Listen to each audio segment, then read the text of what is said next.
Welcome to the Reimagine podcast. Each week, give yourself 30 minutes and meet the people working hard to create the future of insurance today. Hi, this is Paul Tyler, and welcome to another episode of the Reimagine podcast. Laura, welcome. Yeah, thanks. It's great to be here again, and we have some familiar faces with us. I'd like to introduce Ramsey Smith. You've seen him a few times over the last few weeks here with the Reimagining Retirement series. He's also founder of Alex.fyi. And Ramsey, if you could please introduce our next guest. I would be delighted to. Great to be back here on the Reimagine podcast, and very delighted to introduce our guest, Keren Etkin, who I think is setting the distance record for any guest on any podcast or variation of a podcast we've done. She comes all the way from Israel to talk to us today. And Keren is a self-styled gerontechnologist. And she is somebody that we discovered at Alex FYI maybe about a year or so ago and featured in one of our pieces called 5 Questions with fill in the blank thought leader. One of the many things that is pretty remarkable about Keren is that she's relatively young for somebody in this space. So it's great to see that there is youthful energy and youthful ideas coming into the space, and that she's able to do it from Israel. So in addition to working with startups in Israel, she's very active here in the United States, and we're delighted to have a chance to talk with her today. So with that, Keren, tell us a little bit about what brought you to this specific journey, because you're doing something very unique, and I think you add a lot to the space. Thank you, Ramsey, for this wonderful introduction. Thank you for having me on your podcast. I got into this space almost by chance about a decade ago. I'm a gerontologist by training, and I didn't set out to be a gerontologist. I started my career as a life sciences student. I wanted to become a scientist, research cancer, and I was volunteering with Holocaust survivors at the time, which are all old now. And I realized how fascinating this space that was and how much of an impact one person could make if they were in the right place at the right time. So I went on to work in the nonprofit sector and study gerontology as my master's degree. And then I was recruited to this startup, Intuition Robotics, as their first employee to build a social robot for older adults. It was probably one of the most exciting times of my life, and they're still going strong. I'm super proud of the company. And during my time at Intuition, I realized that there were so many wonderful startups out there developing amazing tech-based products and solutions for older adults. And I figured, why not map out this space, put up a market map, put it online? Because if I was curious about this space, some other people probably are as well. And it turns out I was right. It got a lot of traction. It sort of took off from there. So I've been doing the Gerontechnologist for the past 4 years almost.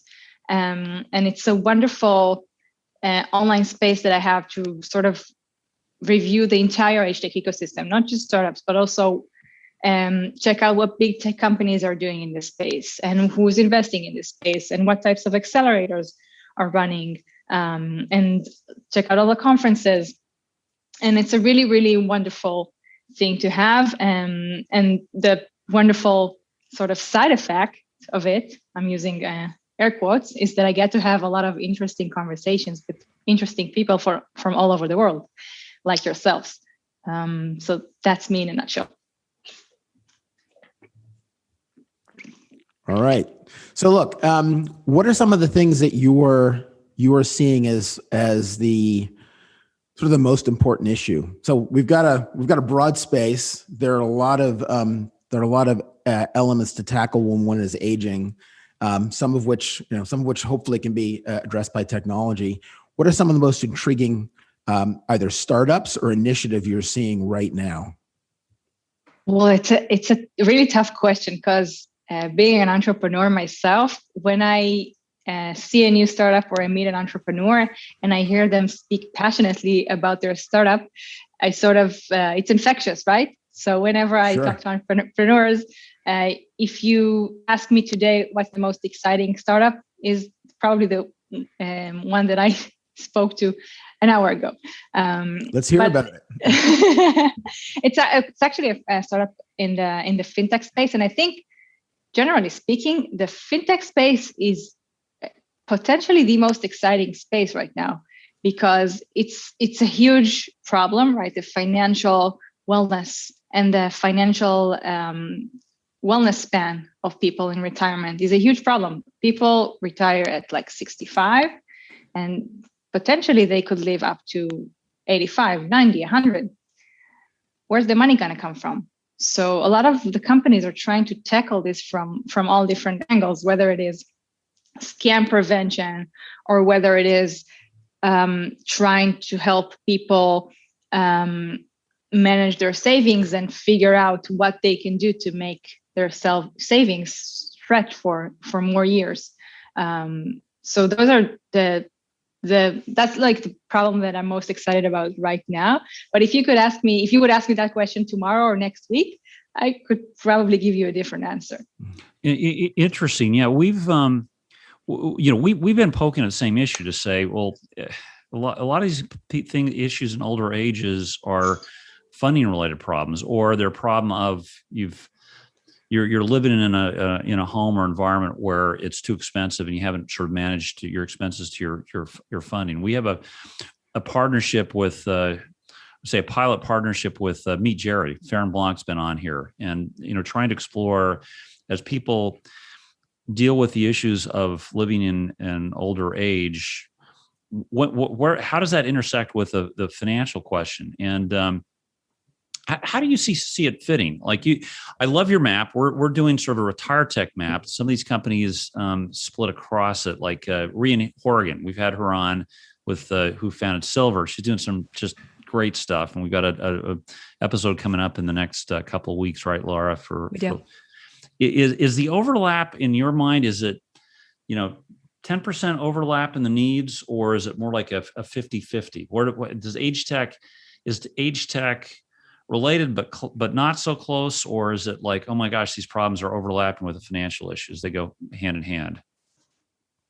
It's a great question. To me, age tech is sort of like an umbrella term for all the different tech products and services that enable older adults to live their best lives, right? So these could be fintech companies, these could be digital health companies, these could be companies like Intuition Robotics, which develops a social solution for loneliness and social isolation, and tech for caregivers. That's also part of the age tech landscape. So it's not. I don't know if it's a 10% overlap or it's a 50% overlap. I like to think of it as different categories in the age tech landscape. Does that answer your question?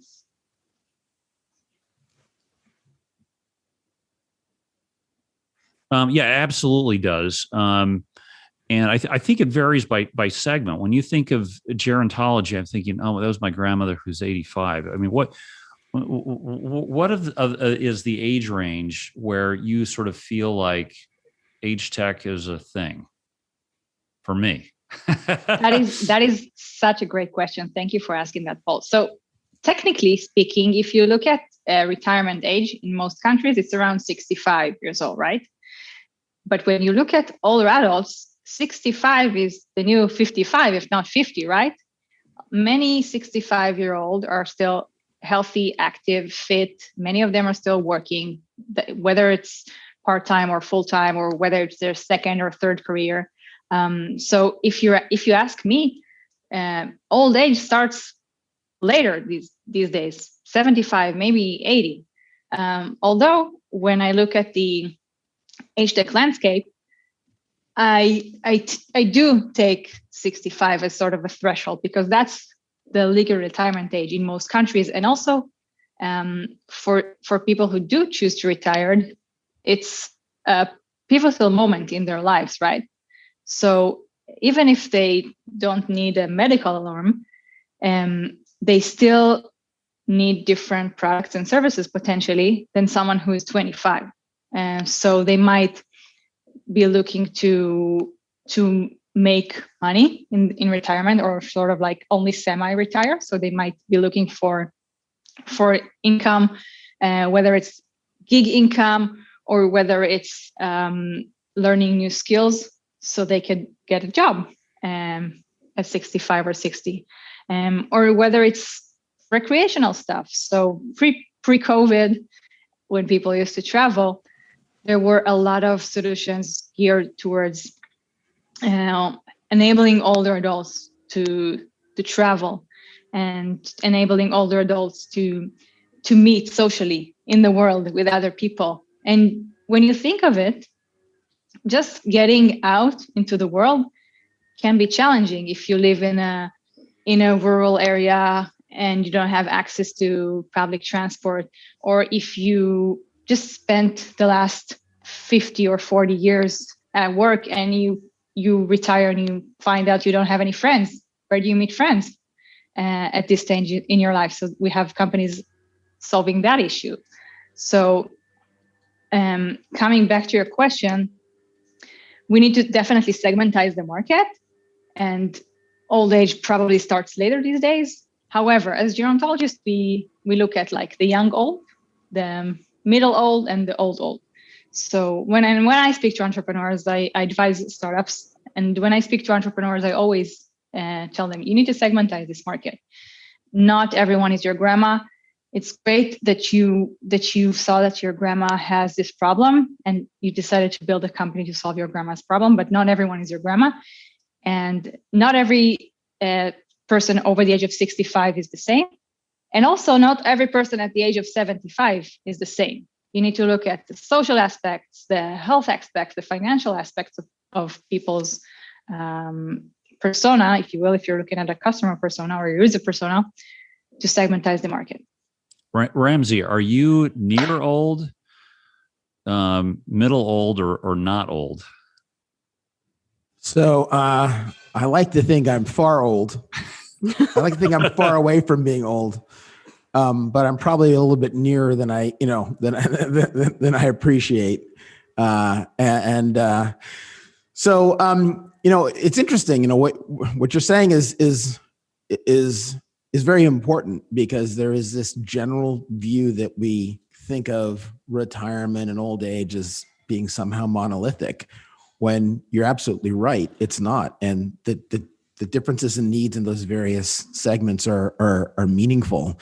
I wonder what are some of the key differences between the needs at each of those stages. I mean, I'll pick sort of 55 to 65 versus 65 to 75, but you can cut it up any way you want. Like, what in the segments that you've determined, what are the key differences? Like, the reason I ask is if you're an entrepreneur, you're trying to figure out how to answer the question that's relevant for each of those segments. How do you coach people on making that adjustment when they're trying to solve for their grandma and you realize, guys, you have it wrong? What are some of the things that you tell them to coach them to sort of get closer to the right place? Well, first of all, obviously you need to understand what the problem it is that you're solving, and then from that figure out who is the person that's most affected by this problem. And they're not necessarily going to be everyone in the same age group. So if we're looking, for example, at loneliness and social isolation, it's a problem that affects people at 6 years old, and at 90 years old. And it's not necessarily your age that determines whether or not you're lonely. It's more of your health can determine whether you're at a higher risk of loneliness. Your social circles around you, whether if you're happily married, or if you're a widower, or if you have 10 children who live in your neighborhood and come to visit you every day, or if your children, you have one child that lives 2 states away and you only see them twice a year.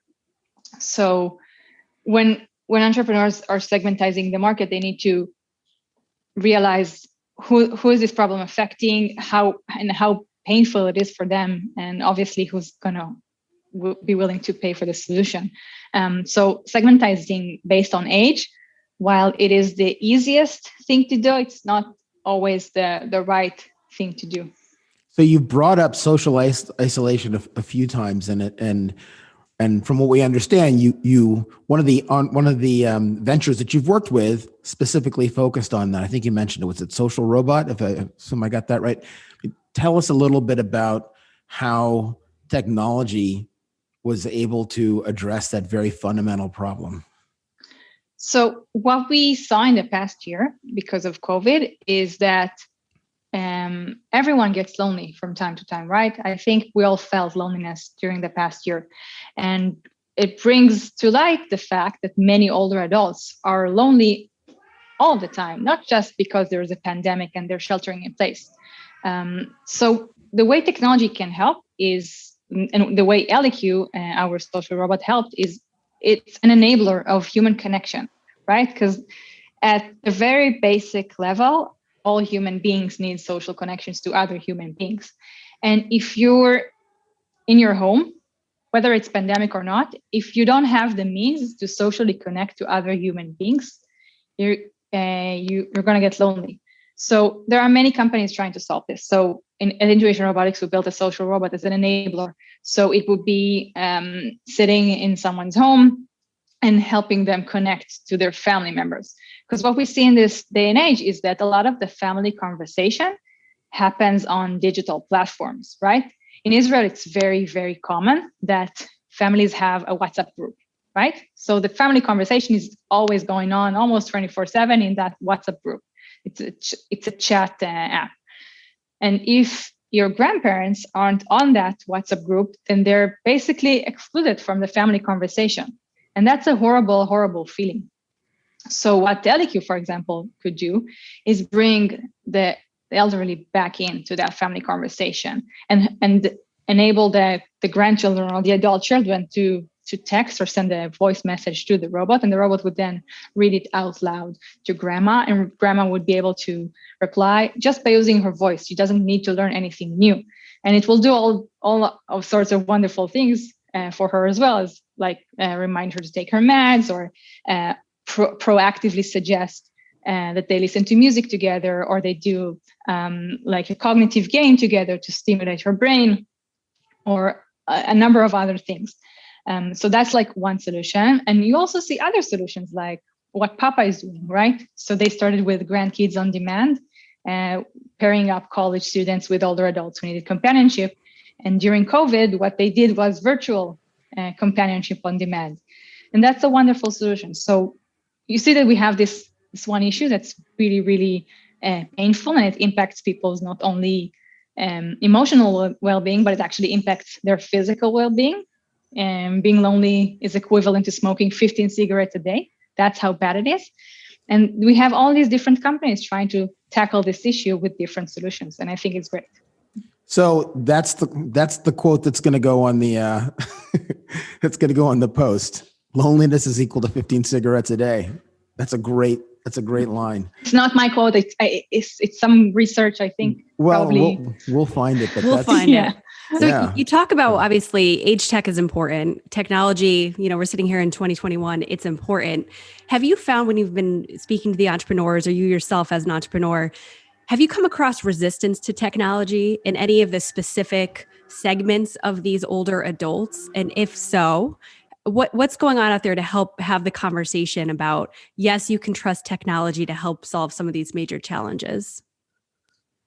It is very, very rare that I would come across resistance to technology. When I go out into the field and I speak to older adults about technology, they want to be in on it. So they're looking to adopt technologies, it's not necessarily that they're actively looking on Amazon for tech solutions for their problems, but they're open to it, which is great. And it's very, I don't want to say counterintuitive, but it's against common belief, if you will.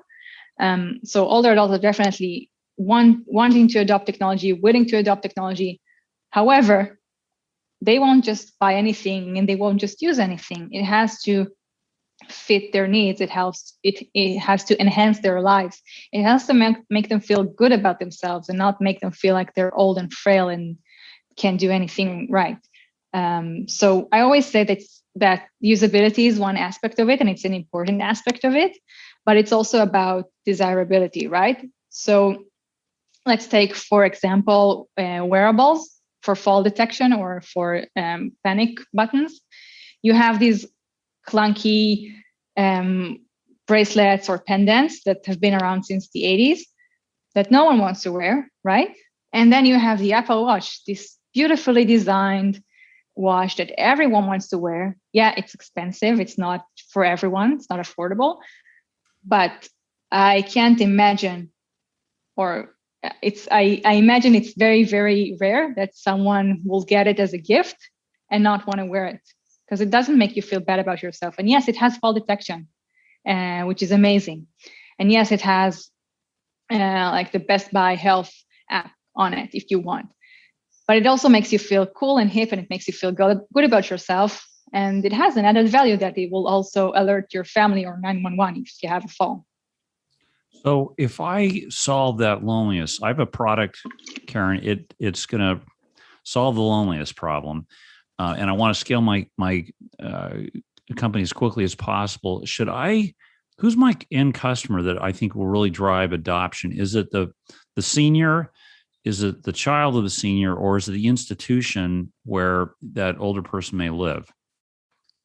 That is the billion-dollar question. So one of the things that are important to understand about this market is that we have many different stakeholders, right? So we have the older adult who may or may not be the user. So the older adult can be the user, the family caregiver can be the user, the paid caregiver from the agency can be the user, or the staff member from the senior living community can be the user.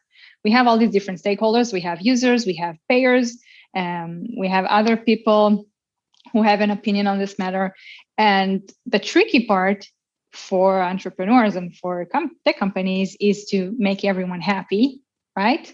And to make sure that even if your payer and the user are two different people, then you have a value to offer both of these personas.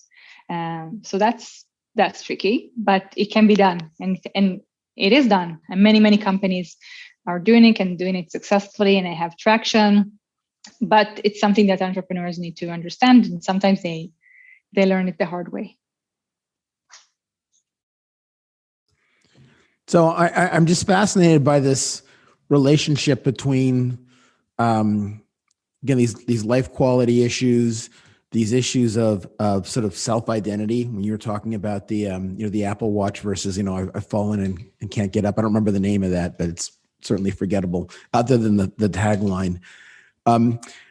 Because inevitably, to the extent those things affect your health, they're going to affect your finances. And I think that we have this sort of separation between sort of the financial issue and what the financial thing is supposed to cover. And it seems to me there's a lot of money to be saved by all parties involved by not just focusing on the money for money's sake, but also to focus on sort of the problem it's supposed to solve. And look, obviously that's the holy grail. But as you spell it out there, I mean, it is quite compelling. So, I mean, I guess it's a bit of an open question, but have you seen any financial companies that are actually trying to sort of bridge that gap? Has anybody done that yet? Trying to bridge the gap between lifespan and wealth span? Well, yeah, but specifically trying to bridge the gap by addressing the use of the funds, as opposed to saying, well, here's a way to make more funds. Have you seen anybody bridge that gap? I can't think of anybody. Maybe Paul, you do, but I would say there are products with features that are triggered by events. So, for instance, I purchased an annuity or a life insurance policy that has cash value. If I find myself in a nursing home, if I find myself unable to perform one of the key activity, acronyms kill me, but the activity standards of living, right? I can get easy access to the cash value or the account value in the product. And it's not long-term care insurance. It's not disability, but it's sort of penalty-free withdrawal. That's about as far, I think, as the insurance industry has really gone here. So, Keren, I've seen companies that are in the long-term care space experiment around the fringes with different sort of concierge services, but I haven't seen any breakouts. Well, there is obviously companies like Silver, who is trying to help people make their funds stretch. And there are also companies like Assured Allies, for example, who are trying to help people stay in their homes longer rather than move into a facility, which is not only supposed to be less expensive, but also supposed to be better for their overall well-being. Because as we know, aging in place is universally accepted as the best option for older adults, right? But yeah, when you mention like all of these financial instruments, you're the experts. I mostly focus on the tech companies, on the fintech side, rather than on the long-term care insurance. And I do know, however, that in the United States, long-term care insurance policies are getting fewer and fewer, right? It's more difficult to get long-term care insurance these days. Am I right?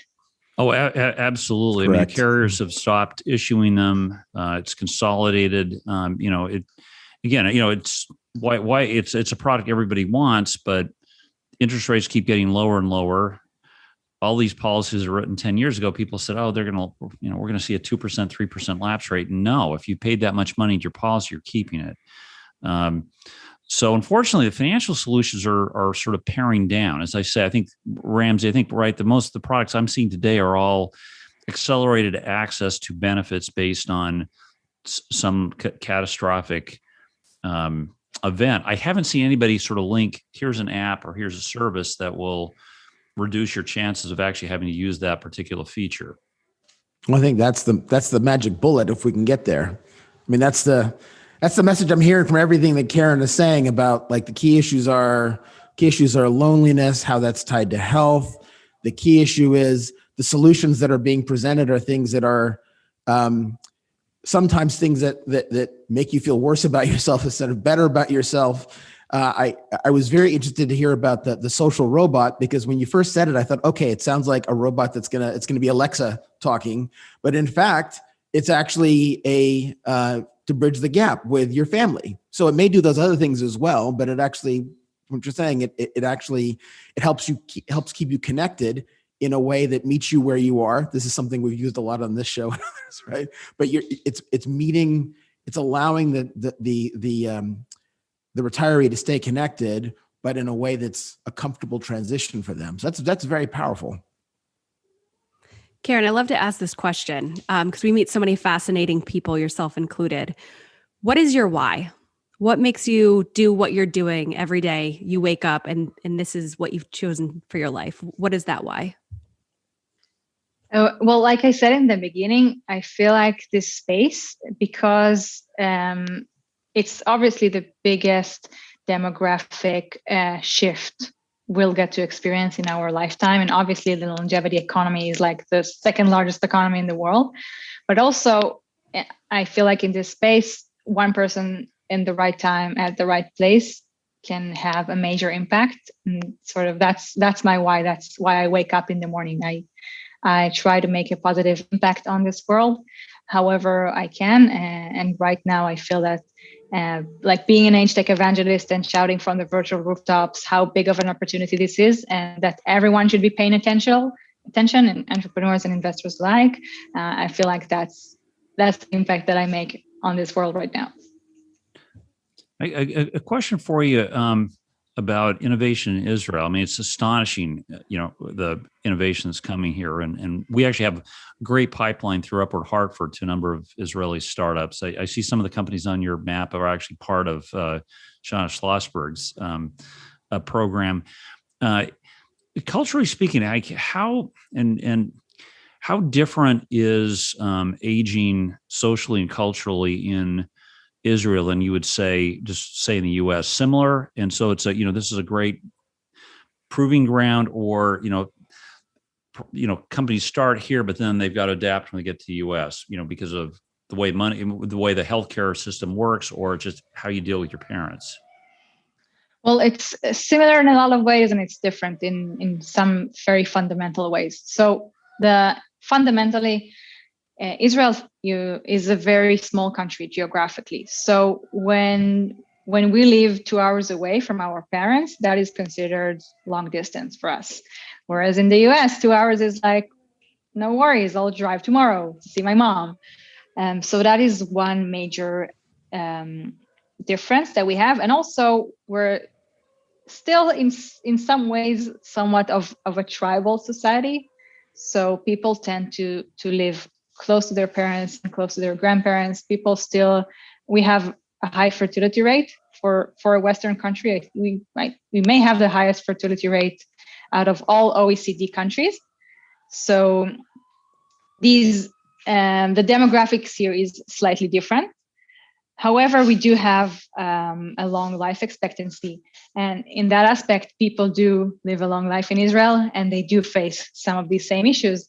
And just because they have a big family which lives nearby doesn't mean that they don't get lonely. And even if they have a small state pension and they have state-funded healthcare, doesn't mean that they don't have financial stress of figuring out how their life savings are going to last for 20 or 30 years. So I think definitely the family aspect and the geographic aspect are different. The healthcare aspect is definitely a difference. One major difference is also the way that we fund home care. So home care is also publicly funded here. And almost everyone is eligible to at least a few hours a week paid by the state of Israel. So a lot of the expenses that older adults and caregivers have in the United States are paid for by the state here. But a lot of the challenges are still the same. So if you have a caregiver, even if the state funds your caregiver that comes to help your mom with ADL, you still need to figure out how to find a home care agency and who is the best caregiver for your mom. You still need to figure out how to handle your mom's finances. You still need to figure out how your mom is not going to become lonely with you working 10 or 12 hours a day and only coming to visit on the weekends. So Israel is a great testing ground for a lot of these companies. That's part of the reason why we have so much innovation here. Because as a society, we're entrepreneurial and we're open to innovation. And now we're older adults are very open to trying out new products and services and be beta testers. Same goes for the elder care system here. And nursing homes and independent living facilities and home care agencies are very open to trying out new technologies. And yes, then entrepreneurs move to the US to the bigger market because we're a tiny market. We're only 9 million people, only 1 million older adults.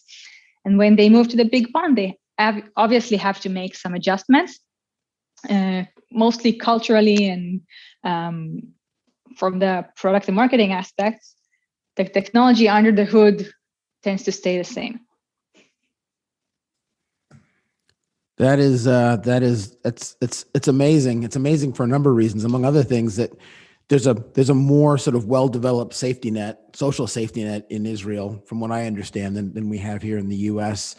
And even though it solves some problems, there's still a lot of work left to do, which is a very interesting insight. So that's most of the questions I had, Paul. Anything else you and Laura wanted to ask? This has been a great conversation. This is terrific. One question, and I'll throw it over to Laura, is, by the way, I'm a venture capitalist, not really, with $100 million to invest. Which of these sectors in your map would you be most bullish on? Paul, put 80% of your money here. Where would you tell VCs who might be listening to focus most of their effort? That is a great question. I don't know if I would tell any investor to put all the chips in one category. I would, however, look at the categories that are less saturated and have less competition from big tech companies. So, for example, like the finance category is not so saturated. The retirement 2.0 is not so saturated. The fitness aspect is not taken care of. The home care definitely needs help. The whole caregiving, the caregivers are struggling under the burden of caregiving and working full-time jobs and caring for the children. So there are a lot of places where the categories are not yet saturated. And the most important thing I look at when I speak to entrepreneurs is just figuring out that this problem actually exists for other people and not just for their grandma. And that they're actually doing, if they're solving a problem that someone else is already solving, that they're doing it in a better way, in a more innovative way, and that they're not doing more of the same. Because a lot of the times you'll see 5 or 10 products in the same category that are basically the same, and then you need to find a competitive edge. So Keren, if people want to learn more, what's the best way for them to reach out to you? Well, the best way is to visit the Gerontechnologist.com. And I'm also launching 2 online courses this spring. So they're going to be live for entrepreneurs and investors, and also for elder care professionals who want to get a deeper understanding of tech for older adults. So those would be at thegerontechnologist.com/academy. Fabulous. Thanks so much for joining us today.